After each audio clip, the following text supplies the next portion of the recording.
ওই শুনছো? হ্যাঁ, তোমাকেই বলছি। আজকের এই গল্পটা তোমার জন্য। যদি এক ফোঁটা ভালোবাসা, একটু গল্প আর একটু অনুভব দরকার হয়, তাহলে স্বাগত আমাদের ফাইজার ডায়েরিতে। এখানে ভালোবাসা শুধু বলা হয় না, শোনা যায়। তাই প্রতিনিয়ত নতুন নতুন ভালোবাসার গল্প শুনতে এখনই সাবস্ক্রাইব করো ফাইজার ডায়েরি। ধন্যবাদ সবাইকে।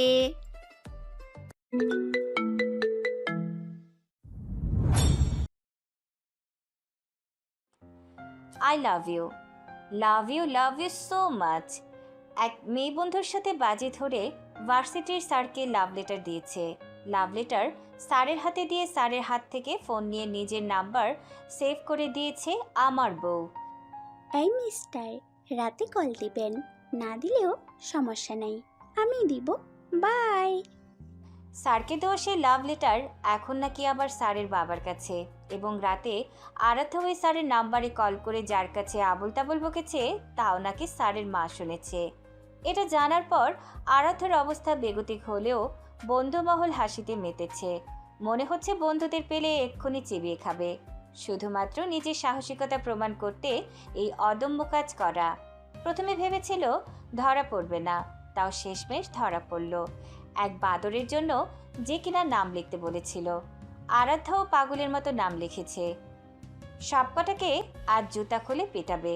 তবে এই মুহূর্তে যেহেতু প্রিন্সিপালের রুমে, সেহেতু হালকা পাতলা ভদ্রতা বজায় রাখতে হবে।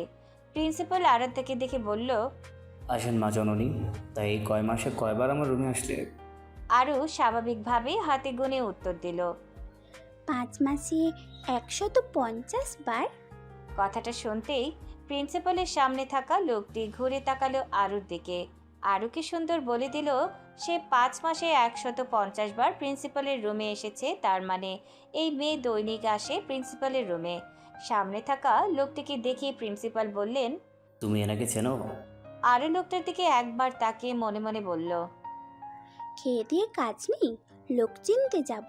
হুম, সকাল সকাল আম্মু রান্না করে খাইয়ে কলেজে পাঠাই, লোক চিনতে নাকি? হুম হুম। আরুকে চুপ থাকতে দেখে প্রিন্সিপাল আবার বললেন, চেনো এনাকে? না, ওনার ছেলেকে চেনো? ওনাকেই চিনি না, ওনার ছেলেকে চিনব কি করে? লাভ লেটার দিয়েছো কাকে? আমাদের ভার্সিটির সবচেয়ে বিদঘুটে স্যারকে, যে রসায়ন পড়ায় কিন্তু রস বাদে, যার মধ্যে রসেরও র নেই। Shut up. জানো তোমার কারণে আমাদের ভার্সিটির দুর্নাম হতে পারে। তুমি ভার্সিটি পড়ুয়া মেয়ে হয়ে ভার্সিটি স্যারকে লেটার দাও, তাও আবার লাভ লেটার। আরু স্বাভাবিক কণ্ঠে বলল, একটা বদমেজাজি থুক্কু স্যারকে সামান্য লাভ লেটার দেওয়াতে কি এমন হতে পারে স্যার? সত্যি সত্যি দিলে তাও হয়, কিন্তু শুধুমাত্র বন্ধুদের সাথে বাজি ধরে নিজের সাহসিকতা প্রমাণ করতে দিয়েছি। কথাটা শুনতেই প্রিন্সিপাল রেগে গেলেন। বললেন, তোমার বাবাকে জানাবো আরাধ্য? আরও কি বলবে মনে মনে আওড়ালো। টাকলার বাচ্চা, তুই কথায় কথায় বাবাকে ডাকস কেন? হ্যাঁ, তোরে একদিন আচ্ছা উত্তম মাধ্যম কেলানি দিব, হাঙ্গরের বাচ্চা কোথাকার। তবে এখানে যত সম্ভব ভার্সিটির স্যারের বাবা থাকার কথা, কিন্তু এই লোকটাকে যে হোক, লোকটার সামনে এই মুহূর্তে কিছু বলা যাবে না। তাই মিনমিনিয়ে বলল, স্যার, বাবা বাড়িতে নেই, কি বলবেন আমাকেই বলুন। তোমাকে তো 5 মাস ধরেই বলছি, আর তোমার বাবা কাল বাড়িতে ব্যাক করেছে তাও কিন্তু আমি জানি। আরও রুম থেকে বেরিয়ে যেতে চেয়ে বলল, স্যার, আমাকে কিছু বলবেন না, তাহলে আমি ক্লাসে যাই, ক্লাস মিস যাচ্ছে, আপনি বাবাকে বললেন যা বলার। প্রিন্সিপাল রেগে উঠলেন। বললেন, তাই 5 মাসে কতদিন ক্লাস করেছো আর কতদিন বাদ দিয়েছো? আরুর এবার বলতে ইচ্ছে করছে। আপনার কি বাড়িতে বউয়ের সাথে ঝগড়া লেগেছে যে আপনি সেই রাগ আমার ওপর মেটানোর চেষ্টায় নেমেছেন? তবে সামনে বসে থাকা লোকটার জন্য বারবার বলতে ব্যর্থ হচ্ছে। ভাবনার মাঝে লোকটা প্রিন্সিপালকে চুপ করতে বলে তিনি বললেন, আমি সামলে নেব। প্রিন্সিপাল তার কথা মতো চুপ করে গেলেন। লোকটা প্রিন্সিপালের সাথে কথা বলে আরুকে নিয়ে বাইরে এলো। একসাথে হাঁটতে হাঁটতে লোকটাকে বারবার আরু উকি চোখে দেখতে লাগলো। লোকটা বলল, কি খাবে বলো? আরও অবাক, একে তো একে চেনেই না, আবার খাওয়ার কথা বলছে। আরও বলল, আমি কিছু খাবো না, তাছাড়া আম্মু একটু পর গাড়ি পাঠাবে, বাবা বাড়িতে ফিরেছে, দেরি হলে রাগ করবে। লোকটা হেসে বলল। আমি তোমায় বাড়ি পৌঁছে দেব। আরও এবার লোকটার দিকে তাকিয়ে বলল, এই আপনি আবার কিডন্যাপার নই তো? দেখে তো ভালোই মনে হয়। আমাকে ছোট ভেবে কিডন্যাপ করতে এসেছেন বুঝি? আমি কিন্তু মোটেও ছোট নই, দেখতে ছোট হলেও কিন্তু আমি। কথা শেষ করার আগেই জম এসে হাজির। সেই লেটার দেওয়া স্যার আরুদের দিকেই আসছে। আরু পাশের লোকটাকে বলল, এই যে আঙ্কেল, আপনি কিডন্যাপার হন আর যেই হন, আমি এখন আপনার সাথে কথা বলতে পারবো না, চলুন। কেন? সামনে আমার জম, চলুন। বলেই লোকটার হাত টেনে লাগালো দৌড়। ভদ্রলোকটি যেতে যেতে এবার হেসে বলল। তোমার বাবার নাম আরাফাত খান, তাই না? আরু বুদ্ধিমানের মতো মুখ করে বলল, কিডন্যাপাররাও বাবার নাম মুখস্থ করে আসে? আচ্ছা, আপনারা তো অনেক মেয়েকে কিডন্যাপ করেন, এত মেয়ের বাবার নাম মুখস্থ করেন কি করে? আমি তো আমার পড়াই মুখস্থ রাখতে পারি না। লোকটা শুধু মিটিমিটি হেসেই যাচ্ছে। আরও কি বলছে না বলছে তা তার জানা নেই। লোকটা আরুকে নিয়ে একটা রেস্টুরেন্টে বসালো। আরু চারিদিকে শুধু তাকাচ্ছে। দেখে লোকটা বলল, আমি আমজাদ চৌধুরী, এবারও চিনছো না? আরও অবাক চোখে লোকটার পানে চাইলো। মাথা ঝাঁকিয়ে উত্তর দিল।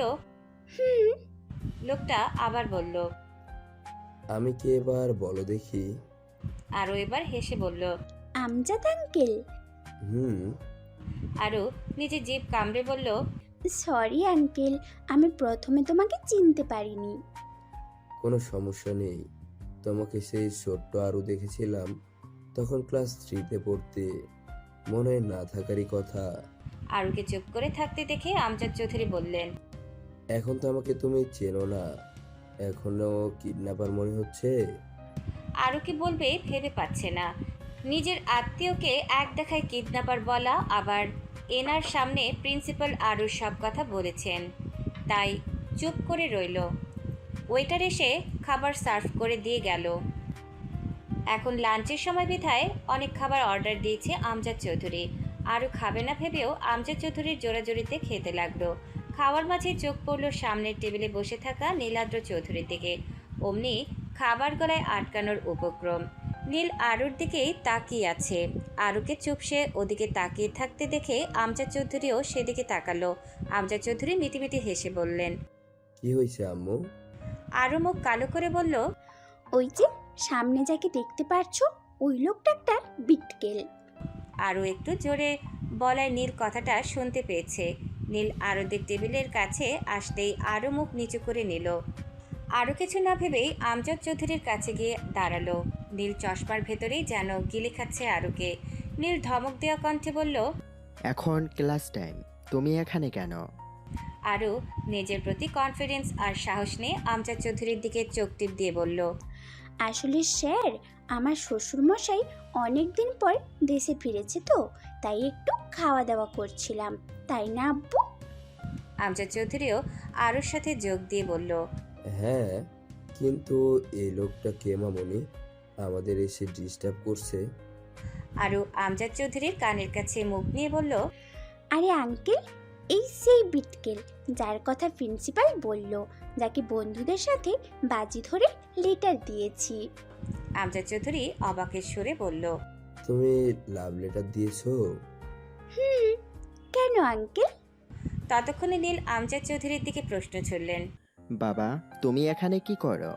আরও হতবাক, এতক্ষণ তাহলে মায়ের কাছে মামার বাড়ির গল্প করছিল? আমজাদ চৌধুরীর সাহসে হেসে বললেন, কালকে তোমার স্টাডি রুমে একটা লাভ লেটার পেলাম, তাই খোঁজ নিতে এলাম। এত বড় সাহস কার যে তোমার মতো বদমেজাজিকে লেটার দিল? তাও শুধু লেটার নয়, একেবারে লাভ লেটার। মেয়েটার সাহস আছে বলতে হবে। তো কি যেন বলছিলে? এখানে কেন? বৌমার সাথে দেখা করতে এসেছিস? এই দেখো, আমার সামনে বসে বৌমা। নীল রাগী চোখে বাবার দিকে তাকিয়ে বলল, বাবা, কি? লাভ লেটার যখন এই মেয়ে দিয়েছে, তোমার মায়ের সাথে কথাও বলেছে, সেই হিসেবে ও তো আমার বৌমা লাগে। নীল এমনিতে রাগী হলেও পরিবারের সামনে সে রাগ কন্ট্রোল করতে জানে, তাই বাবাকে কিছু বলতে পারবে না জেনে রেস্টুরেন্ট থেকে বেরিয়ে গেল। আরও কি বলবে ভেবে পাচ্ছে না। আরও আমতা আমতা করে বলল, ইয়ে মানে আঙ্কেল, বাবাকে বলবেন না প্লিজ। আমি বন্ধুদের সাথে বাজি ধরে এরকম করেছি, আর করব না। প্লিজ প্লিজ বাবাকে বলবেন না। আমজাদ চৌধুরী আরুকে বলল। বলবো না, কিন্তু একটা শর্তে। আরু বলল, সব শর্ত মানতে রাজি, শুধু বাবার কান পর্যন্ত যেন কথাটা না যায়। কিন্তু শর্তটা কি আঙ্কেল? আগে বলো কথা রাখবে। রাখবো। আমজাদ চৌধুরী হেসে বলল, তোমাকে তোমার ওই বিটকেল স্যারের বিয়ে করতে হবে। আরও অবাকে কোনো শর্ত হলো? কোনো অবলা জন্তুকে বিয়ে করা ভালো ওই বিটকেলকে বিয়ে করার চেয়ে। আরু বলল, অসম্ভব আঙ্কেল, আমি এই শর্ত মানতে পারবো না।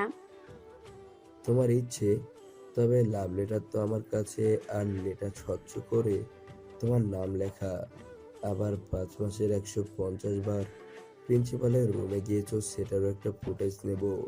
বলেই নিজের ফোন বের করলেন। বলতে লাগলেন, তোমার বাবার আইডি কোনটা দেখো তো আম্মু, চোখে ইদানিং কম দেখছি। আরও সাথে সাথে ফোন নিয়ে নিল। মনে মনে ভাবলো, নীল বাইরে যেমন বাড়িতেও মনে হয় তেমন রাগী। এমন একটা শর্ত দিতে হবে যেন আঙ্কেল বলে এটা সম্ভব না। আর বলল, আমি রাজি, তবে আমার একটা শর্ত আছে। শর্তটা হলো আপনার ছেলে আমাকে রাগ দেখাতে পারবে না, আমার স্বাধীনতা ভাঙতেও পারবে না। আমজাদ চৌধুরী মেনে নিল। দেখে আরও অবাক উনি কি বলেন। এরকম রাগে মানুষ রাগ না করে থাকবেন? আরও আবার বলল। বাবা মানবে না। আমজাদ চৌধুরী বলল, আমি দেখে নেব, সন্ধ্যায় রেডি থেকো আমার ঘরে যাওয়ার জন্য। বলেই তিনি রেস্টুরেন্ট থেকে বেরিয়ে গেলেন। আরও মনে মনে আওড়ালো, এত তাড়াতাড়ি? কোনো ব্যাপার না মিস্টার নীলাদ্র চৌধুরী।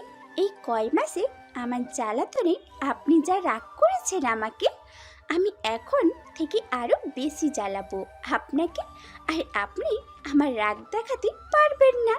এমনিতেই 2 দিন পর বলবেন বাবা আমি ডিভোর্স দিব, আমি আবার এখনকার মতো হয়ে যাব। লা লা লা লা লা লা লা লা লা লা লা। আরও রেস্টুরেন্ট থেকে মহলকে ফোন দিয়ে বলেছে ব্যাগ নিয়ে আসতে। এখন আরও আর ভার্সিটি যাবে না। রেস্টুরেন্টে বসে থাকতেই নীরব আশা এসে বসলো আরুর পাশের সিটে। আশা আরুর পেটে থাবা দিয়ে বলল, দোস্ত, তুই নাকি বিয়ে করছিস? আরও হতবাক, এই খবর এদের পর্যন্ত পৌঁছালো কে? আরুর কিছু বলার আগেই নীরব বলল, শেষ পর্যন্ত স্যারকে বিয়ে করে স্যার থেকে জামাই বানাবে? নীরব আবার কিছু বলার আগেই আরু বলল, শালা বেকুব তুই, এইবার কিছু বললে তোর মাথা ফাটাবো। নীরব ইনোসেন্ট ফেস বানিয়ে বলল, দোস্ত বিশ্বাস কর, এসব এত দূর গড়াবে জানলে আমি বাজি ধরতাম না। তোর ছোট বোনের কসম।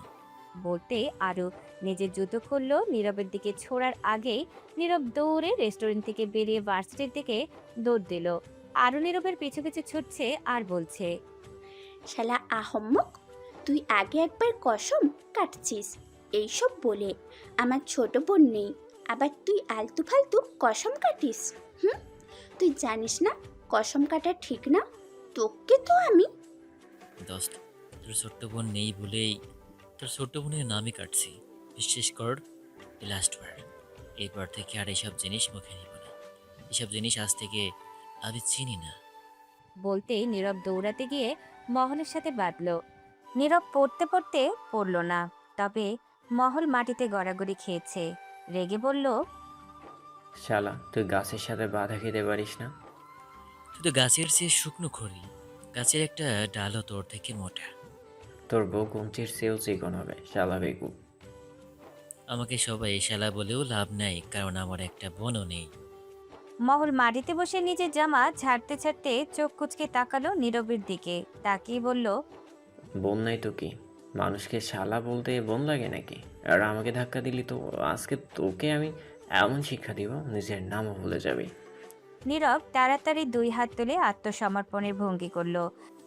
এই এই আগে উঠিয়ে দাঁড়া, পরে মারধর করিস। ঠিক তখনই আরু দৌড়াতে দৌড়াতে এসে দুজনের সামনে থামলো। হাঁপাতে হাঁপাতে বলল। পালাচ্ছিস কোথায় বেয়াদব? ততক্ষণে মহলের দিকে তাকিয়ে বলল।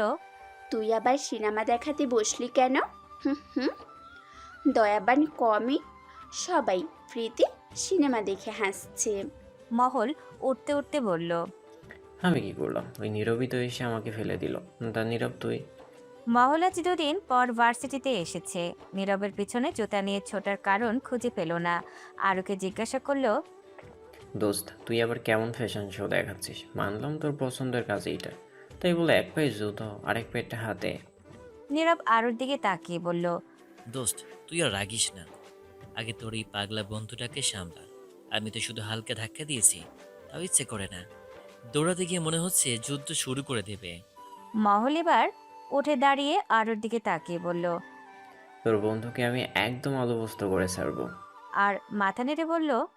হ্যাঁ, সব এখন আমার বন্ধু, কিন্তু আমার বন্ধুরা তো বন্ধু না, আজ তো বিপদ একটা।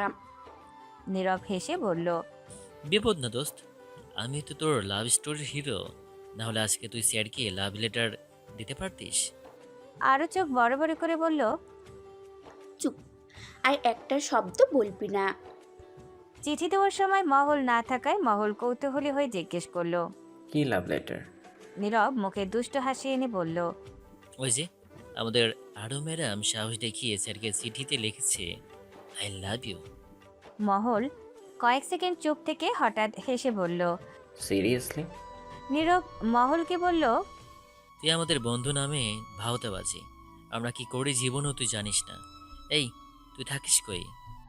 আরও মাথায় হাত দিয়ে বলল। এই দুইটা মানুষ আমার জীবনের সবচেয়ে বড় বিপদ। ঠিক তখনই আশা রেস্টুরেন্টের দরজায় দাঁড়িয়ে চিৎকার করে বলল। এই তোরা 3 জন রাস্তার মাঝে সার্কাস করছিস কেন? মানুষ তাকিয়ে আছে। নীরব ফিসফিস করে বলল।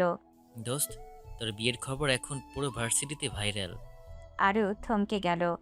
কি বললি? নীরব মাথা চুলকে বলল। মানে একটু হয়তো ছড়িয়ে গেছে। আরুর চোখে রীতিমতো লাল হয়ে গেল। মানে তুই সবাইকে বলেছিস? নীরব ধীরে ধীরে পেছাতে লাগলো। আমি না মানে একটু বলেছি। পরের মুহূর্তেই আরও আবার জুতো হাতে নিয়ে নীরবের পিছনে দৌড় দিল। নীরব দৌড়াতে দৌড়াতে হঠাৎ থেমে গেল। সামনে কেউ দাঁড়িয়ে আছে। আরও তখনও জুতো হাতে নিয়ে দৌড়ে আসছে। হঠাৎ সামনে তাকাতে তার পা যেন মাটিতে গেঁথে গেল। সামনেই দাঁড়িয়ে আছেন সেই স্যার, মানে রসায়ন বিভাগের মিস্টার নীলাদ্র চৌধুরী, যাকে সবাই নীল বলেই বেশি ডাকে। নীল ভ্রুকুচকে 4 জনের দিকে তাকিয়ে বলল। তোমরা রাস্তার মাঝে এই দৌড়ঝাঁপ কেন করছো? নীরব তাড়াতাড়ি সোজা হয়ে দাঁড়িয়ে বলল। না স্যার, আমরা আসলে এক্সারসাইজ করছিলাম। আশা মুখ চেপে হাসি আটকানোর চেষ্টা করছে। নীলের চোখ এবার পড়ল আরুর হাতে ধরা জুতোর দিকে। আরুর দিকে তাকিয়ে বলল। এক্সারসাইজ করতে জুতো হাতে নিয়ে দৌড়াতে হয়? একটু থেমে আবার বলল। আরাধ্য খান, তোমার মনে হয় না তুমি একটু বেশি উচ্ছৃঙ্খল? আরু তাড়াতাড়ি জুতোটা পেছনে লুকিয়ে ফেলল। না স্যার, আসলে ও আমার জুতো নিয়ে পালিয়েছিল। নীরব সঙ্গে সঙ্গে বলল। স্যার আমি কিছু করিনি, ও নিজেই। কথা শেষ করার আগেই আরও নীরবের পায়ে চাপা দিয়ে দিল।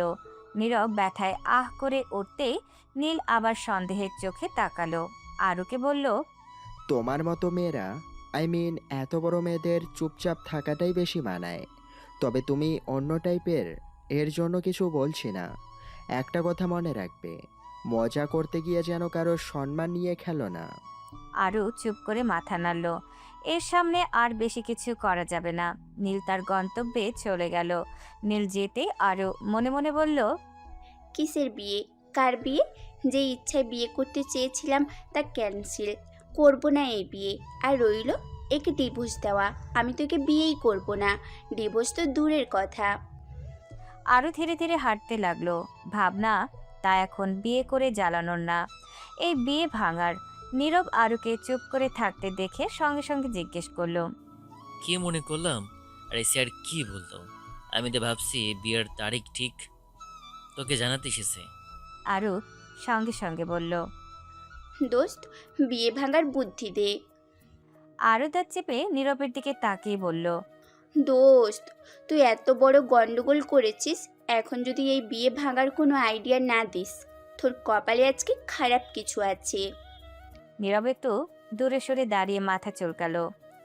আইডিয়া তো আছে, কিন্তু আগে কথা দে, জুতো ছুড়বি না।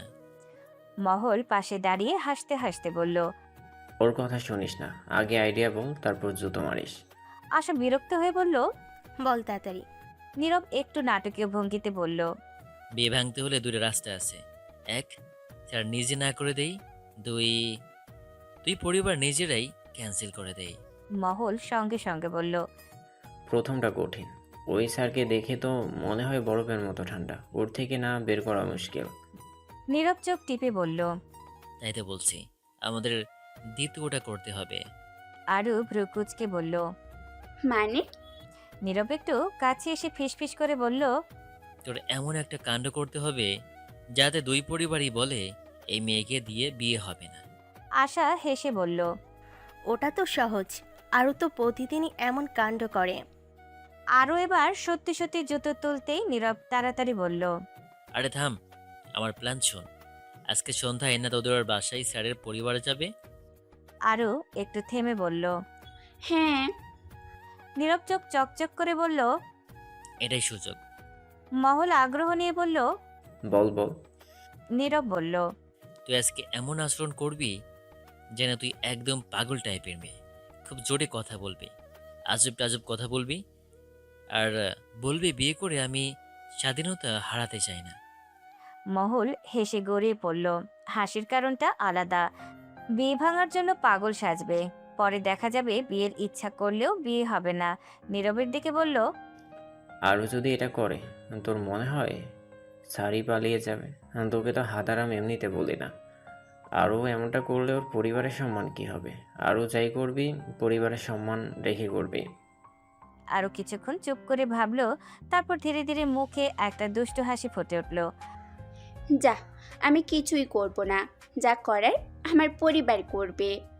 এতক্ষণ আরও খেয়াল না করলেও নীরব ঘড়ির দিকে তাকিয়ে নীরব বলল। দোস্ত, অনেক দেরি হয়ে গেছে, বাড়ি যা, আর সব ইনফরমেশন দিস। আরুর আজ বাড়ি ফিরতে সন্ধ্যা হয়ে গেছে, হয়নি বরং ইচ্ছে করে এসেছে। বিয়ের কথা মনে থাকলেও না মনে রাখার চেষ্টা করছে। মনে না থাকলেও কি আরাফাত খান মানবে না তা আরও ভালো করেই জানে, তাই ইচ্ছে করে সন্ধ্যায় ফিরেছে। আরও ধীরে সুস্থে বাড়িতে ঢুকলো, যেন সে চুরি করতে যাচ্ছে। আরাধ্য খানকে সবাই আরু বলে ডাকে। ভার্সিটিতে সবাই এবার ভার্সিটির ফার্স্ট ইয়ার পত্রে আরুর মা আতিয়া খান যথেষ্ট শাসনে মেয়েকে মানুষ করতে চাইলেও আরাফাত খানের জন্য পারে না। আরুর বাবা মা আরুকে আর আয়ানকে একটু বেশি আদর যত্নে মানুষ করেছে, তবে আরুর ভাই আয়ান ছোট হলেও তাকে যথেষ্ট কড়া শাসনে রাখেন আতিয়া খান। তবে আরু খান বাড়ির মেয়ে আর বাবার আদরের রাজকন্যা হওয়ায় তার আদর যেমন বেশি তেমন সে অতিরিক্ত দুষ্টামি করে বেশি। তবে আরাফাত খান শাসনের জায়গায় একদম স্টিক, তাই এই মুহূর্তে বাড়িতে ঢুকে লক্ষ্মী হওয়ার ভান করাই উত্তম। আরুকে চুপে চুপে ঢুকতে দেখে আতিয়া খান খুন্তি নিয়ে সামনে এগিয়ে আসলেন। আতিয়া খানকে দেখে যেন আরো ভূত দেখলো, আমতা আমতা করে বলল। আম্মু, বাবা বাবা বাড়িতে আছে। আমি কিন্তু আজ ভার্সিটিতে কোনো কিছু করিনি, একদম ভালো হয়ে থেকেছি। তোতলাচ্ছিস কেন? আর তোকে আমি কখন জিজ্ঞাসা করলাম তুই ভার্সিটিতে কিছু করেছিস কিনা? আরও এবার শিওর হলো তাহলে তার মায়ের কান পর্যন্ত এখনো কথা আসেনি। জোর বাঁচা বেঁচেছে। স্যারের তো একটা চুমু দিতে ইচ্ছে করছে, ভাবনার মাঝেই প্রশ্ন আসলো কানে। তুই একাই বললি তুই কিছু করিসনি, মানে কিছু তো করেছিস। যেখানে বাঘের ভয় সেখানেই সন্ধ্যা হয়। এই মুখও মাঝে মাঝে বেইমান হয়ে যায়। মুখে বলল। না না আম্মু, আমি তো এমনিই বললাম। তুই এখন সন্ধ্যায় বাড়ি আসলি কেন? ভার্সিটি ছুটি হয়েছে কখন, আর এখন বাড়ি আসলি কেন? এখন কয়টা বাজে? আম্মু, তার মানে বাবা বাড়িতে নাই? এই তো আমি। কণ্ঠের ব্যক্তিত্বে দেখতে গিয়ে আরও চোখ সপ্তম আকাশে তার বাবাকে দেখে বলল। বাবা? হুম। আরুর গলা শুকিয়ে কাঠ। বাবা সেই গম্ভীর হুম শব্দটা যেন বুকের ভেতর ধাক্কা মারল। আরাফাত খান সোফায় বসে খবরের কাগজ ভাঁজ করতে করতে তাকালেন আরুর দিকে। এত দেরি হলো কেন? আরু মাথা নিচু করে ব্যাগটা বুকের সামনে ধরে দাঁড়িয়ে রইল। আসলে বাবা, আজকে একটু ফ্রেন্ডদের সাথেই ছিলাম। আতিয়া খান সন্দেহের চোখে তাকালেন। ফ্রেন্ডদের সাথে ছিলি? কোন ফ্রেন্ড? আরু মনে মনে বলল, এই জেরা চলতে থাকলে আজই সব ফাঁস হয়ে যাবে। মুখে কৃত্রিম হাসি এনে বলল, ওই মহুল, আশা আর নীরব। আরাফাত খান শান্ত গলায় বললেন, হুম, ঠিক আছে। হাত মুখ ধুয়ে এসে খেয়ে নে। এত সহজে ছেড়ে দেওয়ায় আরও একটু অবাকে হলো। মনে মনে ভাবল, আজকে বাবা এত শান্ত কেন? তাহলে কি আঙ্কেল বাবাকে কিছু বলেনি? না বললেই ভালো হতো। আরুকে একটু বোকা বানালো আঙ্কেল, কিন্তু আর বেশি দাঁড়ালে আবার প্রশ্ন শুরু হবে। তাই তাড়াতাড়ি বলল, আমি রুমে যাচ্ছি। বলে সোজা সিঁড়ি বেয়ে নিজের রুমে উঠে গেল। রুমে ঢুকে দরজা লাগিয়ে বিছানায় ধপ করে বসে পড়ল আরু। মাথা দুই হাতে চেপে বলল, হাই আল্লাহ, আজকে সত্যিই যেন বিয়েটা না হয়। ঠিক তখনই তার ফোনটা হঠাৎ বেজে উঠল। স্ক্রিনে অচেনা নাম্বার। আরু ভ্রুকুচকে বলল, এই সময় আবার কে? 2 সেকেন্ড ভেবে ফোনটা রিসিভ করলো। হ্যালো? ওপাশ থেকে গম্ভীর ভারী একটা কণ্ঠ ভেসে এলো। আরাধ্যাম্মু। আরুর বুক ধক করে উঠল। জি আঙ্কেল। তারপর দ্রুত গলা নামিয়ে ফিসফিস করে বলল, জি জি আঙ্কেল, বলো। আমজাদ চৌধুরী শান্ত গলায় বললেন, মা, একটু কথা ছিল তোমার সাথে, তাই ফোন দিলাম। আরু কপালে হাত দিয়ে বলল, জি বলো। আমজাদ চৌধুরী একটু হেসে বললেন, ভয় পেও না, আমি আসলে একটা ব্যাপারে আগে থেকে পরিষ্কার করতে চাচ্ছিলাম। আরু অবাক হয়ে বলল, কোন ব্যাপার? ওপাশে কয়েক সেকেন্ড চুপ থেকে তিনি বললেন, এই বিয়েটা নিয়ে তোমার মতামত কি? আঙ্কেল, আমি কিছু বুঝতে পারছি না, তুমি কি বলতে চাচ্ছ? আসলে মা, আমি তো এমনি তোমাকে নীলার সাথে বিয়ের প্রস্তাব দিয়েছি। তোমার বাবার থেকে শুনলাম তুমি নীলাকে ভার্সিটিতে পড়ো। অনেকদিন পর দেখা, তাই একটু মজা করছি। তুমি কি সিরিয়াসলি নিয়েছো? আরু দম ছেড়ে বলল, না আঙ্কেল, আমিও ভাবছিলাম ওটা মজা ছিল। হ্যাঁ, সেজন্যই তোমার বাবাকে জানাইনি। তারপর দুজনেই হালকা কথাবার্তা সেরে দুজনেই যেন হাঁপ ছেড়ে বাঁচল। আরও বাঁচল বিয়েটা হবে না এর জন্য, আর আমজাদ চৌধুরী বাঁচলেন বিয়ের কথাটা আগেই কাউকে জানানো হয়নি বলে। তিনি সত্যিই বিয়েটা দিতে চেয়েছিলেন, কিন্তু নীলের নাতে শেষ পর্যন্ত বিয়েটা হলো না। ভাগ্যিস তার বন্ধুকেও জানানো হয়নি, নয়তো তাদের সম্পর্কেও ভাঙন ধরতো। কিন্তু নীল কেন এই বিয়ে করতে চায় না তার সঠিক উত্তর বলছে না। রুমে ফোনটা কেটে যাওয়ার পর আরও যেন এক লাফে বিছানায় উঠে বসল। আলহামদুলিল্লাহ। একটা বালিশ জড়িয়ে ধরে কয়েক সেকেন্ড চুপ করে বসে রইল। তারপর হঠাৎ করে হেসে উঠল। মানে এসব টেনশনে, এইসব প্ল্যান, এইসব নাটক সব ফালতু, বিয়েই হচ্ছে না। আরও বিছানায় গড়াগড়ি খেতে লাগলো। নীরবের প্ল্যান, মহুলের উপদেশ, আশার বকুনি সব পানিতে গেল। হঠাৎ আবার থেমে গেল সে। মুখটা একটু গম্ভীর হয়ে গেল। কিন্তু একটা কথা, নীল স্যার কেন না বলল? প্রশ্নটা মাথায় আসতেই সে নিজেই মাথা নাড়ল। ধুর, কেন বলবে না? সেটা নিয়ে আমার মাথা ঘামানোর কি দরকার শুনে? ঠিক তখনই দরজায় টকটক শব্দ হলো। আরও চমকে উঠে বলল, কে? বাইরে থেকে আয়নের কণ্ঠ ভেসে এলো। আমি, দরজা খোল। আরও দরজা খুলতেই আয়ন ভ্রুকুচকে তাকালো। তুই হাসিস কেন? আরও চোখ বড় বড় করে বলল, আমি হাসছি। আয়ন ঠান্ডা গলায় বলল, হ্যাঁ, তোর মুখে ওই হাসিটা দেখলে বুঝি তুই কিছু একটা পাকাছিস। আরও ভ্রু উঁচু করে বলল, তুই এখন ছোটদের মতো আমার উপর গোয়েন্দাগিরি করছিস? আয়ান কাজ ঝাঁকিয়ে বলল, আমি ছোট হলেও তোর থেকে বেশি বুঝি। আরও কিছু বলার আগেই নিচ থেকে আতিয়া খানের গলা ভেসে এলো। আরু, খেতে আয়। আরু তাড়াতাড়ি বলল, আসছি। তারপর আয়নের দিকে তাকিয়ে বলল, চল। দুজনেই নিচে নেমে এলো। ডাইনিং টেবিলে বসতেই আরও লক্ষ্য করলো তার বাবা আজ অদ্ভুতভাবে শান্ত। আরাফাত খান খাবার তুলতে তুলতে বললেন। আজ ভার্সিটিতে ক্লাস কেমন হলো? আরও সাবধানে বলল, ভালো। কোন ক্লাসটা সবচেয়ে ইন্টারেস্টিং ছিল? আরও তো ক্লাসই করে না। একটু থেমে বলল। সবগুলো। আতিয়া খান হঠাৎ বললেন। ওই ভার্সিটির সব স্যারগুলোই প্রচুর ভালো পড়ায়। আরাফাত খান মাথা নাড়লেন। ভালো পড়ান। আরুর মাথায় তখন ঝড় বইছে। যদি এমনই নীল স্যারের নাম উঠে যায়। সে তাড়াতাড়ি বলল, জি, মোটামুটি। আয়ান পাশ থেকে ফিসফিস করে বলল। আপু, মোটামুটি মানে? আরু পা দিয়ে আয়নের পায়ে চাপ দিল। আয়ন মুখ কুচকে বলল। আহ! আতিয়া খান সন্দেহের চোখে তাকালেন। কি হলো? আয়ের দ্রুত বলল, কিছু না। কোনো রকমে খাওয়া শেষ করে আরও আবার রুমে উঠে গেল। রাতে বিছানায় শুয়ে ফোনটা হাতে নিয়ে নীরবকে কল দিল। কল ধরতেই নীরব বলল। কি খবর? বিয়ে ভাঙার মিশন শুরু? আরও নাটকীয় গলায় বলল, মিশন ক্যান্সেল। মানে? বিয়ে হচ্ছে না। ওপাশে কয়েক সেকেন্ড নীরবতা। তারপর নীরব চিৎকার করে উঠল। কি? নীরব আবার বলল। বিয়ে ক্যান্সেল কিভাবে? আরও সব খুলে বলল। সব শুনে নীরব বলল। আলহামদুলিল্লাহ, তোর বাচ্চা হলো, কিন্তু একটা কথা, স্যার কেন না বললো? আরও বিরক্ত হয়ে বলল। তোরও সেই একই প্রশ্ন? নীরব হেসে বলল। কারণটা ইন্টারেস্টিং হতে পারে। আরও চোখ ঘুরিয়ে বলল। ধুর, আমি ঘুমাতে যাচ্ছি। ফোনটা রেখে দিল সে। কিন্তু ঘুম আসছে না।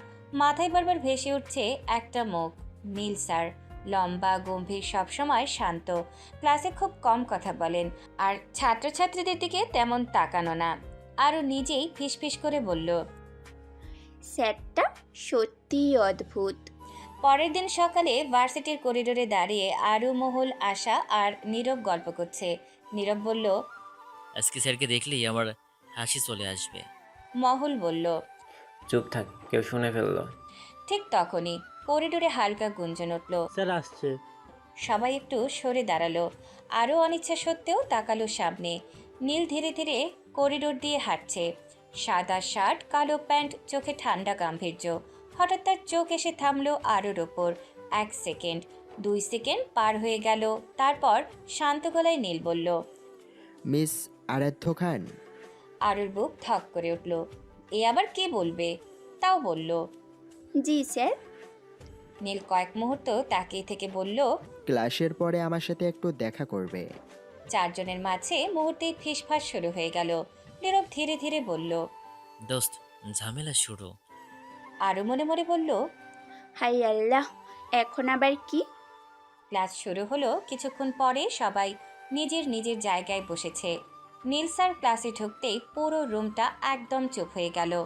তিনি বোর্ডে কিছু লিখতে শুরু করলেন। আজকে আমরা নতুন টপিক শুরু করব। আরও চেষ্টা করছে মন দিয়ে শুনতে, কিন্তু তার মাথায় শুধু একটা কথাই ঘুরছে, ক্লাসের পরে দেখা করবে। মাঝে মাঝে মনে হচ্ছে স্যার তার দিকে তাকাচ্ছেন। আরও তাড়াতাড়ি খাতার দিকে তাকিয়ে থাকছে। পাশ থেকে নীরব ফিসফিস করে বলল। দোস্ত, তার মুখ দেখে মনে হচ্ছে তুই পরীক্ষার হলে বসে আছিস। আরও দাঁত চেপে বলল। চুপ করে ক্লাস কর। মহুল পেছন থেকে ধীরে বলল। যাই হোক, আমরা বাইরে থাকবো। আশা মাথা নাড়ল। সময় যেন আজকে খুব ধীরে যাচ্ছে। অবশেষে নীল স্যার বললেন। আজ এতটুকুই, বাকিটা পরের ক্লাসে। ক্লাস শেষ। সবাই ধীরে ধীরে বের হয়ে যাচ্ছে। আরুর বুকের ভেতর আবার ধক ধক শুরু হলো। মহুল তার কাঁধে হাত রেখে বলল। ভয় পাস না। নীরব বলল। বেশি হলে বকবে, তাছাড়া কিছু না। আশা বলল। যা, আমরা বাইরে আছি। আরও ধীরে ধীরে সামনে এগিয়ে গেল। নীল তখন টেবিলের উপর ফাইল গুছাচ্ছে। আরু সামনে দাঁড়িয়ে বলল। স্যার ডেকেছিলেন? নীল মাথা তুলে তাকালো। কয়েক সেকেন্ড আরুর দিকে চুপচাপ তাকিয়ে রইল। তারপর ধীরে বলল। হ্যাঁ, তোমার সাথে একটু কথা ছিল। আরুর বুক আবার ধক করে উঠল। কিন্তু নীলের পরের কথাটা শুনে সে পুরোপুরি থমকে গেল। নীল শান্ত গলায় বলল। কালকে রেস্টুরেন্টে তুমি যে নাটকটা করছিলে সেটা বেশ ইন্টারেস্টিং ছিল। আরও চোখ বিস্ময় বড় হয়ে গেল। মানে? স্যার এখন তাকে বকুনি দেবে?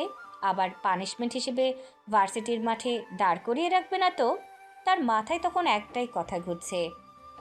শেষ। আজকে নিশ্চিত আমি শেষ। গলা শুকিয়ে গেল আরুর, তবু কেমন করে যেন বলল, স্যার আমি আসলে। নীল টেবিলের উপর ফাইলটা রেখে শান্ত চোখে তাকিয়ে বলল। রিল্যাক্স, আমি এখনো কিছু বলিনি। আরু চুপ করে দাঁড়িয়ে রইল। নীল ধীরে ধীরে বলল, কালকে রেস্টুরেন্টে তুমি যে নাটকটা করছিলে সেটা দেখলাম। তুমি খুব ভালো অ্যাক্টিং করতে পারো। আরুর বুক ধক করে উঠল। মনে মনে বলল, ইয়া আল্লাহ, এইসবের জন্য আবার কোনো পানিশমেন্ট দেবে কে জানে। নীল একটু থেমে আবার বলল। তবে আমি সেটা নিয়ে কোনো সমস্যা করছি না। আরু অবাক হয়ে তাকিয়ে বলল, জি স্যার। নীল এবার চেয়ারে একটু হেলান দিয়ে বলল। আমি তোমাকে একটা দায়িত্ব দিতে চাই। আরু চোখ কপালে তুলে বলল, স্যার আমাকে? হ্যাঁ, তোমাকে। আরু তো পুরো হতভম্ব। এই নীল স্যার যে ঠান্ডা মাথায় বাস দিতে পারে তা একে দেখেই বোঝা যায়। তাই আরু বলল, কিন্তু স্যার আমি তো। নীল কথার মাঝে আরুকে থামিয়ে দিয়ে বলল, এই ক্লাসের অনেকেই অ্যাসাইনমেন্ট করে না, কেউ কেউ আবার অন্যেরটা কপি করে জমা দেয়। নীল টেবিলের উপর কলমটা ঘোরাতে ঘোরাতে বলল, আজ থেকে তুমি দেখবে কে অ্যাসাইনমেন্ট করছে আর কে করছে না। আরও যেন এবার সব বুঝে গেছে।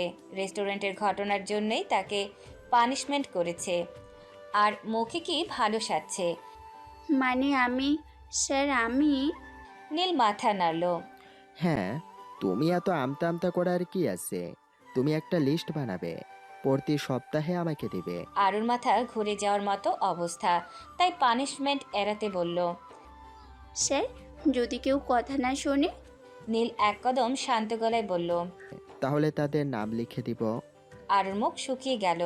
নীল আবার বলল, তুমি পারবে, তোমার মধ্যে নেতৃত্ব দেওয়ার ক্ষমতা আছে। নয়তো কার এত সাহস প্রফেসরকে লেটার দিবে? আরু বলল, স্যার আমার কোন লিডারশিপ দেখলেন? আর লেটার দেওয়াটা তো একটা চ্যালেঞ্জ ছিল, তাছাড়া আর কিচ্ছু না। কয়েক সেকেন্ড নীরবতার পর নীল বলল, তোমার ইচ্ছা, তবে তুমি চাইলে অন্য কিছু ট্রাই করতে পারি। না, হ্যাঁ, ঠিক আছে, এখন তুমি যেতে পারো। আর কাল থেকে নিজের কাজে মনোযোগ দাও। আরও যেন মুক্তি পেল। দ্রুত দরজার দিকে হাঁটল। ক্লাসরুমের বাইরে বের হতেই তিনজন একসাথে ঝাঁপিয়ে পড়ল। নীরব বলল, কি বলতো? মহুল উত্তেজিত গলায় বলল।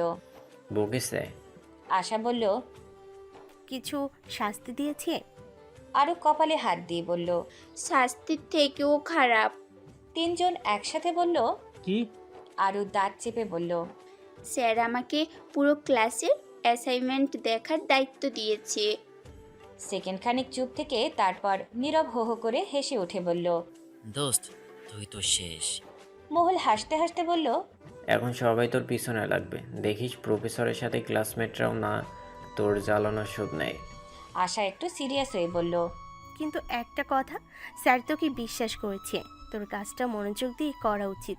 আরও বিরক্ত হয়ে বলল, এই বিশ্বাসটা আমার দরকার ছিল না। আর তুই স্যারের দিকে যাচ্ছিস না কি?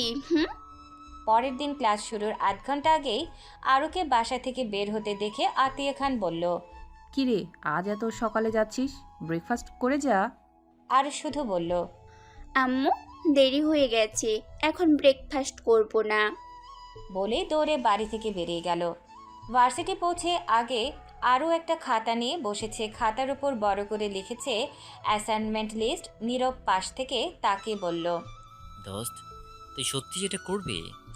আরও বিরক্ত হয়ে বলল, না করলে স্যার আমাকে খেয়ে ফেলবে। না করলে দেখা গেল পরে এর থেকেও বড় কিছু করতে দেবে। ভাই দেখ, আমি এর থেকে বেশি কিচ্ছু করতে পারবো না। মহুল বলল, আচ্ছা বাদ দে, কাজ যখন করতেই হবে আমরা তোর পাশেই আছি, চল দেখি কে কে করছে।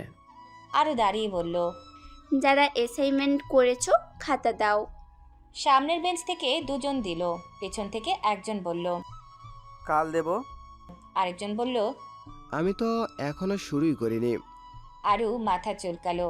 নীরব তখন মজা নিয়ে বলল। দেখছিস, এটা হলো তোর লিডারশিপ। আরু রাগী চোখে তাকালো। তোরটা কোথায়? নীরব গম্ভীর মুখে বলল। আমি ভাবছি করব কি না। আরু খাতায় বড় করে লিখলো। নীরব করেনি, লিখেই বলল। তোর নামটা দিয়েই কাজটা শুরু করলাম। নীরব চমকে উঠে বলল। এই, আমার নাম কেন লিখলি? আরু ঠান্ডা গলায় বলল। স্যারকে রিপোর্ট দেব। মহুল হেসে বলল। এখন থেকে নীরব তো শত্রু। ঠিক তখনই ক্লাসের দরজায় একটা ছায়া পড়ল। সবাই তাকালো। নীল স্যার দরজার পাশে দাঁড়িয়ে। তিনি শান্ত চোখে পুরো দৃশ্যটা দেখলেন, তারপর ধীরে বললেন। মিস আরাধ্যা খান। আরুর বুক আবার ধক করে উঠল। না জানি আবার কি বলে, তাই মিনমিনিয়ে বলল। জি স্যার। নীল হালকা গম্ভীর গলায় বলল। দেখছি তুমি কাজ শুরু করে দিয়েছো, গ্রেট জব।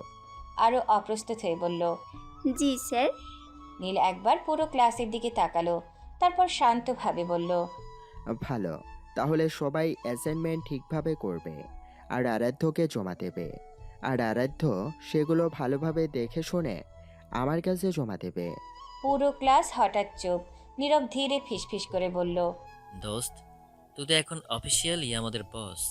আরও দীর্ঘশ্বাস ফেলল, মনে মনে বলল। ইয়া আল্লাহ, এই ঝামেলা থেকে আমাকে বাঁচাও। ক্লাস শেষ হওয়ার পর করিডোরে বের হতে আরুকে চারদিক থেকে ঘিরে ধরল কয়েকজন। একজন বলল। এই আরাধ্য, আমার নামটা কিন্তু লিস্টে লিখিস না। আরেকজন বলল। আমারটা কালকে দেব, আজকে একটু বাদ দেন না। আরও মনে মনে বলল। নিজে বাঁচি, বাবার নাম। বিরক্ত হয়ে সবার উদ্দেশ্যে বলল। আমি কিছু বাদ দিতে পারবো না, সবাইকে অ্যাসাইনমেন্ট করতে হবে। নীরব পাশেই দাঁড়িয়ে মজা দেখছে। সে ফিসফিস করে বলল। দোস্ত, তুই তো একদিনেই পুরো ক্লাসের ভিলেন হয়ে গেলি। আরও চোখ কুচকে তাকালো। সব তোর জন্য। মহুল বলল। চল ক্যান্টিনে যাই, মাথা ঠান্ডা কর। ক্যান্টিনে চারজন একটা টেবিলে বসেছে। জুস খেতে খেতে বলল। কিন্তু একটা কথা বলতে হবে, নীল স্যার তোকে যে দায়িত্বটা দিয়েছে, মানে উনি তোকে বিশ্বাস করে নাকি তোকে পানিশমেন্ট দিচ্ছে? আরও মুখ বাঁকিয়ে বলল। এইটা বিশ্বাস না, এটাকে ঠান্ডা মাথায় বাঁচ দেওয়া বলে। নীরব হেসে বলল। দোস্ত, তুই এখন অফিসিয়ালি অ্যাসাইনমেন্ট পুলিশ। মহুল হাসতে হাসতে বলল। হ্যাঁ, কেউ যদি না করে স্যার আরুকে ধরবে। আরু বিরক্ত হয়ে বলল। তোমরা হাসো, কাল যখন সবাই আমার পেছনে লাগবে তখন বুঝবে। ঠিক তখনই পেছন থেকে একটা গম্ভীর কণ্ঠ ভেসে এলো। তাহলে কাল থেকেই সবাই অ্যাসাইনমেন্ট করবে। চারজন একসাথে ঘুরে তাকালো। প্রফেসর নীলাদ্র চৌধুরী। একে এখন দেখলেই আরুর বুক ধক করে ওঠে। না জানি কখন কোন দিক দিয়ে কি বাস দেয়। আরু বলল। স্যার, আপনি এখানে? নীল শান্ত গলায় বলল। কেন, ক্যান্টিনে আসা কি নিষেধ? নীরব তাড়াতাড়ি সোজা হয়ে বসে পড়ল। নীল টেবিলের পাশে দাঁড়িয়ে আরুর দিকে তাকালো। মিস আরাধ্যা। জি স্যার। আজ কতজন অ্যাসাইনমেন্ট করেনি? আরও একটু ভয় পেয়ে খাতাটা খুলল। 6 জন স্যার। নীল মাথা নেড়ে বলল। আগামী ক্লাসে যেন কেউ বাদ না যায়, আর কেউ বাদ গেলে তুমি সেগুলো করবে। আরও দুনিয়ার সব বকা নীলকে দিল, তবে মুখে হাসি রেখে বলল। জি স্যার। কথাগুলো বলে নীল চলে গেল। নীল চলে যেতেই নীরব ফিসফিস করে বলল। দোস্ত, স্যার তোকে পুরো সিরিয়াসলি নিচ্ছে। আরও মাথায় হাত দিল। এর থেকে বিয়ে করে বাচ্চা মানুষ করা আর সংসার করা ভালো। ভাই সব সাহস ভালো না, যেমন আরও এখন বুঝতে পারছে। আর সাথে যদি স্কুল কলেজ ভার্সিটিতে একটা ভুলের জন্য বাস দেওয়ার স্যার থাকে, তাহলে তো কথাই নেই। সেই দিন সন্ধ্যায় বাসায় ফিরতে আরও দেখলো আয়ান সোফায় বসে মোবাইলে গেমস খেলছে। আয়ান তাকিয়ে বলল। আপু, আজ খুব ক্লান্ত লাগছে তোকে। আরও ব্যাগ ছুড়ে দিয়ে বলল। আজ থেকে আমি ক্লাসের দারোয়ান। আয়ান ভ্রু কুচকে বলল। মানে? আরও নাটকীয় গলায় বলল। সবাই অ্যাসাইনমেন্ট করেছে কিনা সেটা দেখা আমার কাজ। আয়ান কয়েক সেকেন্ড তাকিয়ে থেকে হেসে উঠে বলল। আপু, তুই তো এখন টিচারের অ্যাসিস্ট্যান্ট। আসলে কি বলতো, আমার পড়াশোনা নিয়ে যে বেশি তদারকি করতে সেই বদদোয়া তোর লেগেছে। আরও সোফা থেকে কুশন ছুঁড়ে মেরে বলল, চুপ থাক, নয়তো ভার্সিটির সকলে যে বদদোয়া দিব ওইটা ওদেরকে না দিয়ে তোর ওপর অ্যাপ্লাই করব। ঠিক তখনই আতিয়া খান রান্নাঘর থেকে বললেন, আরু, ভার্সিটি থেকে ফিরেছিস? এখনো ফ্রেশ না হয়ে কি গল্প করছিস? যা ফ্রেশ হয়ে খেতে আয়। আরও ক্লান্ত গলায় বলল। আসছি আম্মু। বলেই নিজের রুমে পা বাড়ালো। আরুর পাও আজ সিঁড়িতে চলছে না, মনে হচ্ছে সে পড়ে যাবে। মনে মনে বলল, ইয়া আল্লাহ, আমার জীবন টানাবানা করার জন্য এই স্যার একাই যথেষ্ট। আর আমি বা কোন দুঃখে যে পড়ে লেটার দিতে গেলাম। রাতে নিজের রুমে ঢুকে দরজা বন্ধ করে আরও বিছানায় ধপ করে বসে পড়ল। আজ সারাদিনের ঘটনা মাথায় ঘুরছে। অ্যাসাইনমেন্টের চক্রে আজ আরুর অবস্থা শেষ। একটা মানুষ এতটা স্ট্রিক্ট কি করে হতে পারে? নীলের কথাটা মনে পড়তেই আরু বালিশে মুখ গুজে বলল, ইয়া আল্লাহ, মানুষ এত বড় শত্রু হয় কিভাবে? আমি না হয় ভুল করেছি, তাই এত বড় শাস্তি। ধুর, ভালো লাগে না। এখন এই বিষয়ে বাড়িতেও বলতে পারবে না। বাড়িতে বললেই বলবে ভালো কাজ করতে সমস্যা কোথায়। ঠিক তখন দরজায় টোকা দিল আয়ান। দরজা থেকে মাথা ঢুকিয়ে বলল, আপু, রুমে এসে আবার পাগল হয়ে গেলি নাকি? আম্মু ডাকছে, খাবি না? আরু ক্লান্ত গলায় বলল, বললাম তো আসছি। ডাইনিং টেবিলে বসতেই আতিয়া খান আরুর দিকে তাকিয়ে বললেন, কিরে, আজ এত চুপচাপ কেন? আরু ভাত নাড়াতে নাড়াতে বলল, আম্মু, আজ থেকে আমার নতুন চাকরি হয়েছে। আয়ন হাসি চাপতে না পেরে বলল, আম্মু, আপু এখন ক্লাসের দারোগা। আতিয়া খান অবাক হয়ে বললেন। ক্লাসের দারোগা আবার কি? আরও দীর্ঘশ্বাস ফেলে সব ঘটনা খুলে বলল। সব শুনে আতিয়া খান একটু হেসে বললেন, খারাপ কি? স্যার তোকে ভরসা করেছে তাই দিয়েছে। আরও বিরক্ত হয়ে বলল, আম্মু, এই ভরসাটা না দিলেই পারতো। আয়ন আবার বলল, আপু এখন বড় অফিসার, সাবধানে কথা বলতে হবে। আরও কাঁটা চামচ তুলে বলল, আর একটা কথা বললে মাথায় মারবো। ডাইনিং টেবিলে হালকা হাসির পরিবেশ তৈরি হলো। আজকে আরাফাত খান বাড়িতে দেরি করে ফিরেছেন। ব্যবসার কাজে ইদানিং বেশি বিজি থাকেন। আরও ক্লান্ত শরীর নিয়ে ঘুমিয়ে গেছে। যে মেয়ে 12টার আগে ঘুমায় না, সে 8টায় ঘুমিয়ে গেছে শুনে আরাফাত খান অবাকের চূড়ান্ত পর্যায়ে। আতিয়া খানের থেকে ঘটনা যা শুনলেন তাতে বুঝে গেছেন মূল কাহিনী। এটা যে কোনো দায়িত্ব নয়, পানিশমেন্ট, তা তিনি ভালো করেই জানেন। ওদিকে একই সময়ে শহরের অন্য প্রান্তে দাঁড়িয়ে চৌধুরী বাড়ি। ড্রয়িং রুমে বসে খবরের কাগজ পড়ছেন আমজাদ চৌধুরী। তিনি একজন সম্মানিত ব্যবসায়ী। তার ব্যক্তিত্ব এমন যে ঘরে ঢুকলে সবাই একটু সোজা হয়ে বসে, তবে আনন্দের সময় একদম ফ্রি ফ্রেন্ড। মোহনা চৌধুরী রান্নাঘর থেকে বের হয়ে বললেন, শুনছো, রাত 10টার বেশি বাজে, নীল এখনো আসে না। আমজাদ চশমার উপর দিয়ে তাকিয়ে বললেন, হয়তো কোনো কাজে আটকে গেছে, আর কাজ থাকলে একটু দেরি হবেই। ঠিক তখনই দরজা খুলে ভেতরে ঢুকলো নীল। মোহনা বললেন, এই তো এলি, এত রাত করে বাড়ি ফিরতে মানা করেছি না? কে শুনে কার কথা? নীল ব্যাগটা সোফায় রেখে বলল, সরি আম্মু, আর হবে না। হাত মুখ ধুয়ে খেতে আয়। হুম। সিঁড়ি দিয়ে নামতে নামতে আরেকজন বলল, কে এসেছে? মীর নীলের ছোট ভাই। চোখে চশমা, মুখে সবসময় হাসি থাকে। মীর নিচে এসে নীলের পাশে বসে বলল, তুমি দেরি করে ফিরো কেন? তোমার যেন খিদে লাগে না? আর কারো কি লাগে না? তোরা খেয়ে নিলেই তো পারিস। তোমার মা আমাকে আর বাবাকে বসিয়ে রেখেছে, খাবার দেয়নি। মানে? তোমার পছন্দের কাচ্চি বিরিয়ানি রান্না হয়েছে আজ, মানে পরেরটুকু তুমি জানো। মোহনা চৌধুরী বেশিরভাগ নীলের জন্য না খেয়ে বসে থাকে। আর নীলের পছন্দের খাবার হলে তো অন্য দুই ব্যক্তিকেও না খাইয়ে রাখেন, যতক্ষণ পর্যন্ত না নীল বাসায় আসে।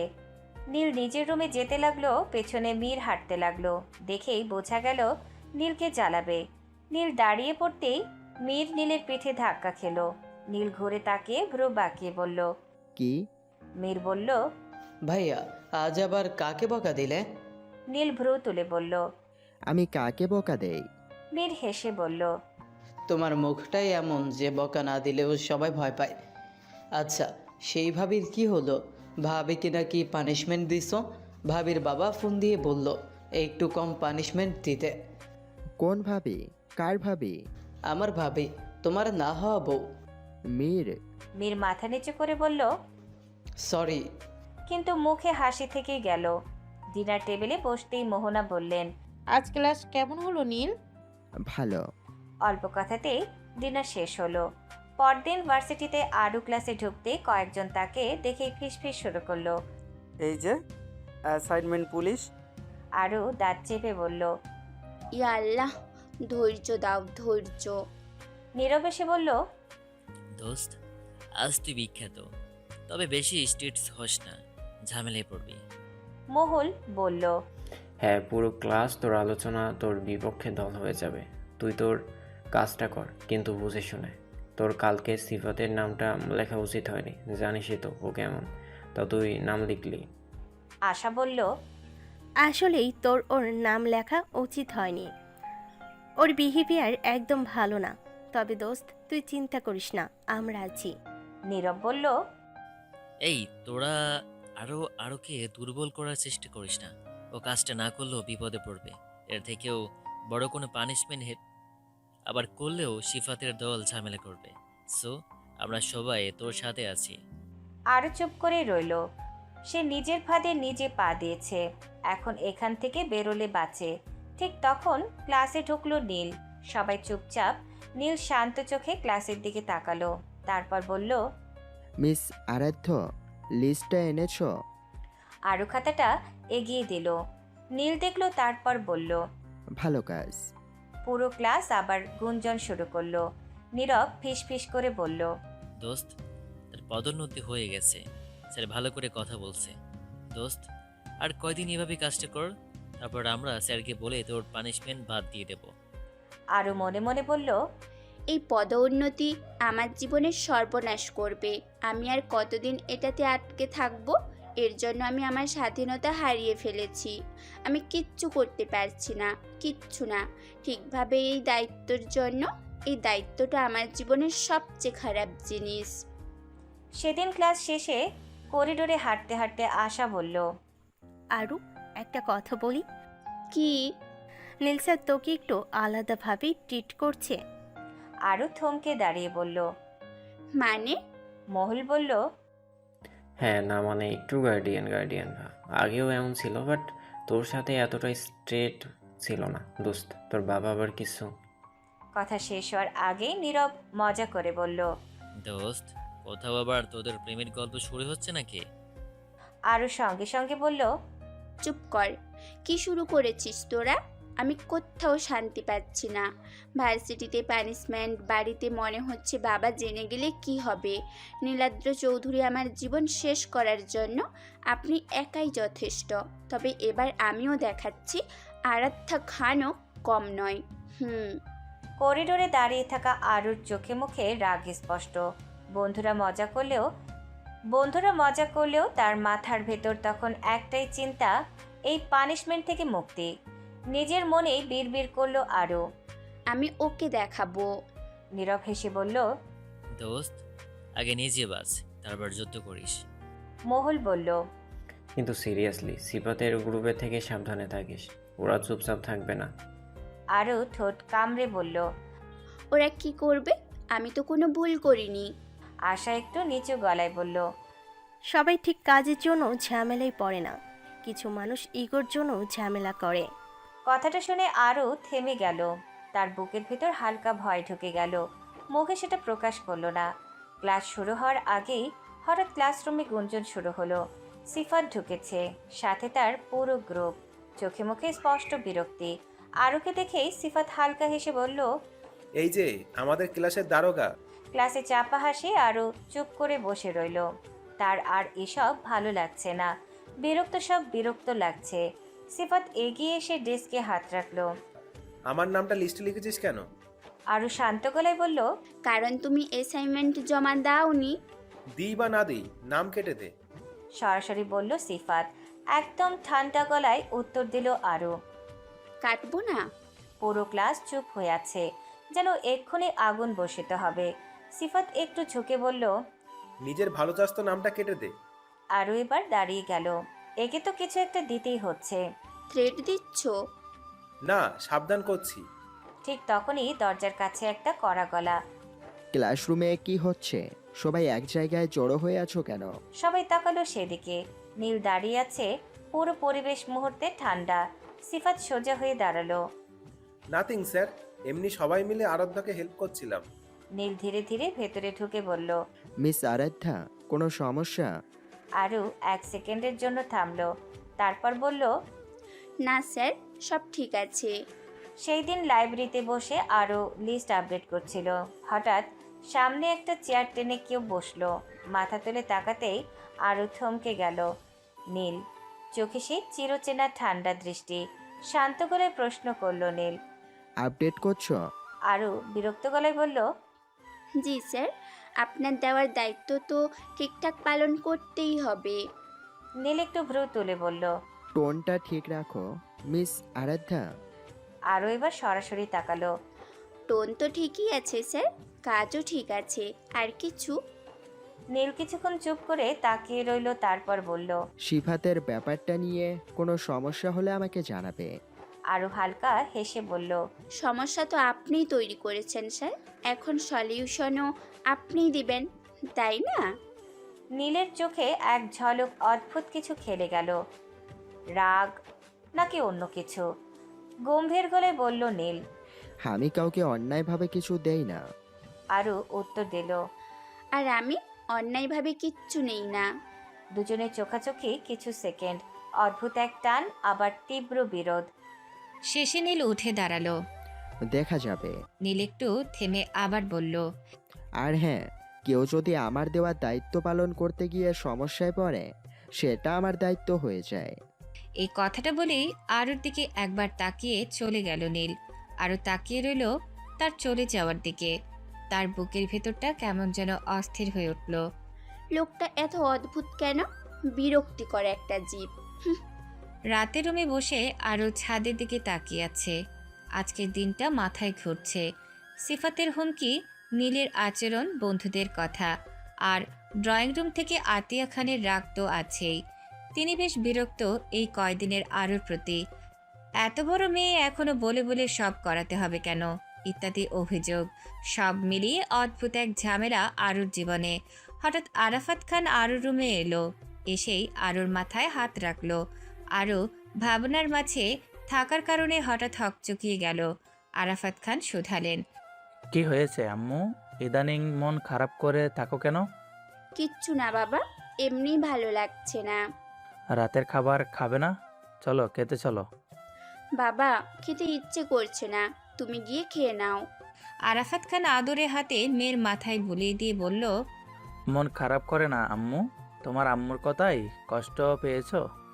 আরও নাসূচক মাথা নাড়ল। মানে আতিয়া খানের কথায় কষ্ট পায়নি, তবে আরুর মন খারাপ বেশ বুঝতে পারল ভদ্রলোক। আয়ানকে ডাকতে এসে খাবার দিয়ে গেল। আরু খাবে না বলে জিদ করলেও আরাফাত খান জোর করে খাইয়ে দিলেন নিজ হাতে। আরু আর না করলো না, খেয়ে নিল বাবার হাতে। প্লেট রেখে নিজেও হাত ধুয়ে এসে নিজের বিছানায় বসে আরুকে ইশারা করলো কোলে মাথায় রাখতে। আরাফাত খানের কোলে মাথা রেখে শুয়ে পড়ল আরু। ভীষণ খারাপ লাগছে। পৃথিবীর বড় স্বার্থপর। কেন নীল তাকে কাজের চাপে আটকে দিল? কেনই বা আরুর জীবনে এত বড় একটা ঝামেলা নেমে এলো? তবে বুঝি বিজ্ঞরা ঠিকই বলে, ভাবিয়া করিও কাজ, করিয়া ভাবিও না। আরু তা এখন ধীরে ধীরে টের পাচ্ছে। ওই যে একটা ছোট্ট মজা আরুর জীবনে কি ঝড় বয়ে নিয়ে যাচ্ছে। আবার নিজের করা ভুল কাউকে বলতেও পারছে না। আরুর মাথায় হাত রেখে আরাফাত খান বললেন, আম্মু, তোমার বাবা যদি কোনোদিন তোমাকে না জানিয়ে কোনো সিদ্ধান্ত নেয়, তুমি কি তা মেনে নেবে? বাবার হঠাৎ প্রশ্নে আরও যেন ভয় পেল। তার বাবা এমন করে কথা বলছে কেন? আরও কোনো প্রশ্ন না করেই বলল, কারণ আমার বাবা কখনো আমার জন্য ভুল সিদ্ধান্ত নেবেই না। আরাফাত খান স্বস্তির নিঃশ্বাস ফেললেন, বললেন, তোমার জন্য আমি একটা সিদ্ধান্ত নিয়েছি, তোমাকে না জানিয়ে মেনে নিবে? কি সিদ্ধান্ত বাবা? আগে বলো, আমার কথা রাখবে? রাখবো, কথা দিলাম। এবার বলো কি সিদ্ধান্ত? আমার বন্ধুর ছেলে ভালো জব করে, ছেলেটা আমার ভীষণ পছন্দ, দেখতে শুনতে স্মার্ট। আমাকে কেন বলছো বাবা? ওনার ব্যাপারে জেনে আমি কি করব? আমি তোমার সাথে তার বিয়ের কথা ফাইনাল করে ফেলেছি। বিয়েটা ঘরোয়াভাবেই হবে। আরও যেন আকাশ থেকে পড়ল।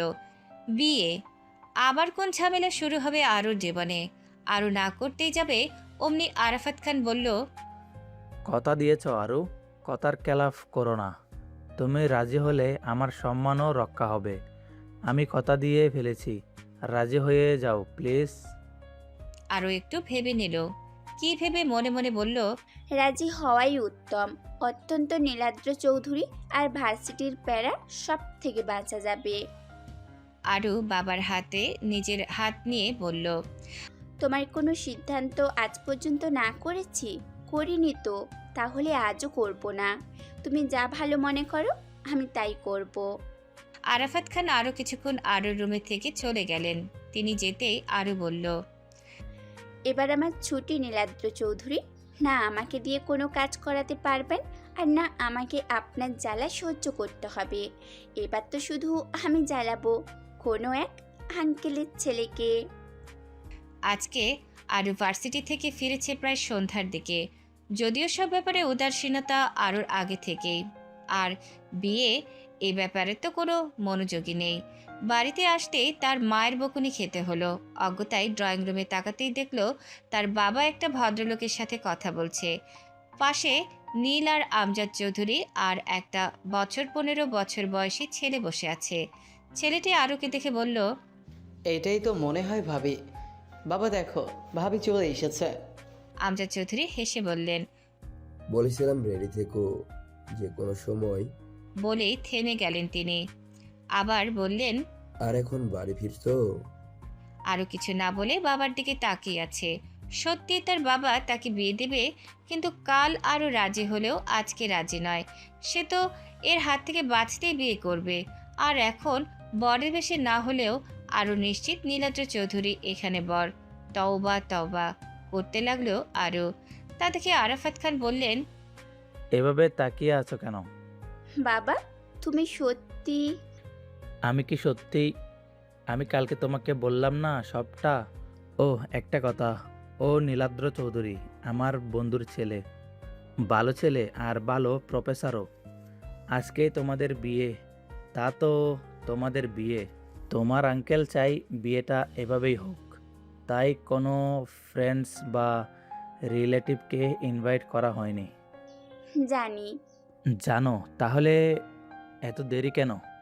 এখন তাড়াতাড়ি রেডি হয়ে নাও আম্মু। তারপর মুখের কথা কেড়ে নিয়ে আতিয়া খান বললেন, আর এসব কি ব্যাগি জিন্স আর লং শার্ট পরে আসছিস? যা একটা সুন্দর দেখে শাড়ি পরাই। আরও তো বিয়ে করতে চায় না এই লোককে, শাড়ি পরবে কেন? এখান থেকে দৌড়ে পালানোর মতো অবস্থা নেই। আরও হাঁসফাঁস করে কুবুদ্ধি এঁটে বলল, রেডি হওয়ার কি আছে আম্মু? তাছাড়া আমি এখন কার্টুন দেখব, তারপর বিয়ে টিয়ে দেখা যাবে। আতিয়া খান রেগে উঠলেন, এত বড় সাহস হয়েছে যে এখন তুমি বড়দের বসিয়ে কার্টুন দেখবে? না হলে বিয়ে করব না, বিয়ে ক্যান্সেল। আতিয়া খানকে আরাফাত খান চুপ করিয়ে টিভি দেখতে বসলো। আতিয়া খান বলল, নিজের মেয়ের সর্বনাশ তুমি নিজেই করছো। ঠিক এইভাবে উস্কিয়ে করো করো, আরও আদরে বাদর করো, আমার কি? বলেই তিনি উপরতলায় আরুর চলে যাওয়া দেখলেন। আরুর কথা অনুযায়ী সবাইকে বসে কার্টুন দেখতে হলো। নয়তো যে জেদি মেয়ে বলবে আমি বিয়ে করব না, তার থেকে বসে কার্টুন দেখা ভালো। বিকেল থেকে শুধু শুধু বসে বোর হচ্ছে সবাই। তবে কার্টুন সবাই দেখলেও নীলের প্রচণ্ড রাগ হচ্ছে। মনে হচ্ছে টিভি সহ আরুকে আছাড় দিয়ে ফ্লোরে ফেলতে। কেউ বিয়ে করতে এসে কার্টুন দেখে, এটা ইতিহাসের পাতায় লেখার মতো কাহিনী। এমনিতেই বিয়ে করতে চায়নি নীল, তার উপর এখানে এসে তার বাবাও পাগল হয়েছে এই মেয়ের সাথে কার্টুন দেখছে।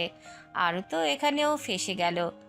এরাকে রকচাটা বাদরের হাতে সত্যি আরুকে তুলে দেবে? অসম্ভব। আর কি করা যায়? আরু কার্টুন দেখতে দেখতে বলল, আমার ক্ষুধা পেয়েছে, কফি খাবো। খিদে লাগলে কফি খেতে হয় তা কারোর জানা ছিল না। আতিয়া খান আশেপাশে না তাকায় আরাফাত খান উঠে নুডলস আনতে গেলে আরু বলল, তুমি না বাবা? নীলের দিকে তাকিয়ে বলল, উনি কফি আনবে, দেখি উনি ঠিকমতো কফি বানাতে পারে নাকি? আরও আম্মু, বেশি বেশি হচ্ছে। ঠিক আছে যাও, বিয়ে করব না। কেউই আর কোনো কথা বললেন না। আরাফাত খানকে আমজাদ চৌধুরী সামলাতে বললেন, একবার শুধু বিয়ে হওয়ার পালা। নীলের এবার প্রচণ্ড রাগ উঠেছে, তবে বাবার সম্মানের ভয়ে কিছু বলল না। নীল আমজাদ চৌধুরীর দিকে কটমট চোখে তাকালো। আমজাদ চৌধুরী চোখের ইশারায় একটু ম্যানেজ করে নিতে বলল। নীলকে আরাফাত খান আর আমজাদ চৌধুরী কিচেনে নিয়ে গেল। আরও নীলকে আবার ডেকে বলল, ভালো করে কফি গুলিয়ে আনবেন। নীল মনে মনে আওড়ালো, কফির মতো তোকে যদি না গুলিয়েছি, বেয়াদব মেয়ে। ও, এখন তো আমার বেয়াদব বউ। কফি খাওয়ার পর আরও আর কোনো বাধা দিতে পারল না। কাজী সাহেব বিয়ে পড়ানো শুরু করলেন। কয়েক মুহূর্তে আরাধ্য খান মিসেস নীলাদ্র চৌধুরী হয়ে গেল। আরাফাত খান যেন স্বস্তির নিঃশ্বাস ফেললেন। তার মেয়ে এখন থেকে সেফ থাকবে, বেশি ভণ্ডামি করতে পারবে না। আরও জানে তার মারপিট, বাইক রেস, ভার্সিটির দুষ্টামি আর হঠাৎ হওয়া কাহিনী কিছুই তার বাবা জানে না। কিন্তু আরাফাত খান সবই জানে, নিজে রাগ করে এসব ছাড়াতে পারবে না। বিধায় আরও অতি আদরের হওয়ার পরও আরুকে এসব থেকে ছাড়ানোর জন্য নিজের বিশ্বস্ত বন্ধুকে দেশে ডেকেছে, যেন তার মেয়ে সুন্দর জীবন ফিরে পায়। বিয়ে শেষ হতেই আরাফাত খান জোরে আলহামদুলিল্লাহ বলে উঠলেন। আমজাদ চৌধুরী আরাফাত খানের দিকে ইশারা করলেন বেশি এক্সাইটমেন্ট না দেখাতে, নয়তো আরও এখনও বলতে পারে, আমি যাব না। একবার যাব না বললে হাজারবার বললেও তাকে নিয়ে যাওয়া যাবে না। হলেও তাই, বিয়ে শেষ। আবার আরুর কুবুদ্ধিপনা শুরু। আরও সোফার এক কোণে চুপচাপ বসে আছে, মুখে কোনো এক্সপ্রেশন নেই, যেন কিছুই হয়নি। অথচ কয়েক মিনিট আগেই তার জীবন পুরো উল্টে গেছে। নীল একটু দূরে বসে আছে, চোখে বিরক্তি, কিন্তু সেই বিরক্তির আড়ালে যেন চাপা অস্থিরতা। হঠাৎ আতিয়া খানকে আমজাদ চৌধুরী বললেন, তা এখন আমরা আসি বেআইন, আরোকে একটু বিদায় দিয়ে দিন। তিনি যদিও আরুর বিয়ে হওয়া নিয়ে এত তাড়াতাড়ি ভাবেননি, তবে আরাফাত খান জানিয়েছে আরুকে সুন্দর জীবন দেওয়ার কথা। মা তো তাই মেয়ের ভালো চিন্তা করে রাজি হয়েছেন। আরুর কাছে এসে বললেন, এইভাবে বসে আছিস কেন? আবার কোনো ভণ্ডামি করার চেষ্টা করছিস না? বিয়ে হয়েছে, এখন তোকে শ্বশুরবাড়ি যেতে হবে। আরুর সাথে সাথে মাথা তুলে বলল, আমি কোথাও যাচ্ছি না। আতিয়া খান কড়া গলায় বললেন, মানে? মানে আমি যাব না। বিয়ে হয়েছে মানেই এই না যে এখনই ব্যাগ গুছিয়ে চলে যেতে হবে। আরাফাত খান একটু নরম গলায় বললেন, আম্মু, নিয়ম তো মানতেই হয়। আরও এবার উঠে দাঁড়ালো, বলল, সব নিয়ম আমি মানব না বাবা। নীল এতক্ষণ চুপ ছিল, এবার রাগটা অতিরিক্ত হচ্ছে। ধীরে ধীরে সামনে এগিয়ে এসে বলল, তুমি যাবে না, হ্যাঁ কি না? আরও সরাসরি তাকালো। না, যাব না। কারণ? ইচ্ছা করছে না। নীলের ঠোঁটের কোণে হালকা শক্ত হাসি ফুটল। বিয়ে করার সময় তো ইচ্ছার কথা বলেননি মিসেস আরাধ্যা। এই কথায় আরুর চোখে আগুন জ্বলে উঠল। তখন পরিস্থিতি ছিল না, এখন আমার ইচ্ছা। আমজাদ চৌধুরী পরিস্থিতি সামলাতে এগিয়ে এলেন। আরে এত টেনশন করার কিছুই নেই, আজ না গেলে কাল যাবে, মেয়েটাকে একটু সময় দাও। আতিয়া খান বিরক্ত মুখে তাকালেও কিছু বললেন না। আমজাদ চৌধুরী আবার আরুর দিকে তাকিয়ে তারপর হঠাৎ শান্ত গলায় বলল, ঠিক আছে, আজ না গেলে কিন্তু কাল নীল এসে নিয়ে যাবে। আরুর বুকের ভিতর কেমন যেন ধক করে উঠল। সে না হয় পাগলামি করে বিয়েতে রাজি হয়েছি, কিন্তু এই লোকটা এত সহজে রাজি হলো কেন? রাতের খাবার শেষে নীলকে বলা হলো দুজনকে আলাদা কথা বলার জন্য। আরু কি কথা বলবে এই লোকের সাথে? তাই আগেই নিজের রুমে চলে গেল। তারপর নীলকেও পাঠানো হলো তার রুমে। আরও নিজের রুমে বসে আছে, আয়নার সামনে নিজের মুখের দিকে তাকিয়ে আছে। হঠাৎ দরজায় নক করলো। ভিতরে আসবো? নীলের গলা পেয়ে আরও কেঁপে উঠল। এখন আবার কি? অনিচ্ছায় বলল সে, আসুন। নীল ভেতরে ঢুকলো। রুমটা একবার চারপাশে দেখে নিল। রুমের সবটাই বাচ্চাদের মতো।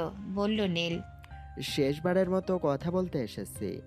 আরু ভ্রু কুচকালো। কি কথা? নীল কিছুক্ষণ চুপ করে থেকে বলল, আজ যা হয়েছে সেটা আমাদের কারোরই প্ল্যান ছিল না, না তোমার আর না তো আমার। তাহলে? তাই কিছু রুলস ঠিক করতে হবে। আরু হাত গুটিয়ে দাঁড়ালো। শুনছি, বলুন। নীল এক এক করে বলল, এক, তুমি তোমার মতো থাকবে, আমি আমার মতো। আই মিন, কেউ কারোর বিষয়ে হস্তক্ষেপ করা যাবে না। 2, ভার্সিটিতে আমাদের পার্সোনাল কিছু কেউ জানবে না, কেউ না জানলেই ভালো। 3, অপ্রয়োজনীয় ঝামেলা আমি পছন্দ করি না, তাই। আরও হালকা হেসে বলল, আর 4 নম্বর কি স্যার? নীল একটু ঝুঁকে চোখে চোখ রেখে বলল, আমাকে বিরক্ত করার চেষ্টা করবে না।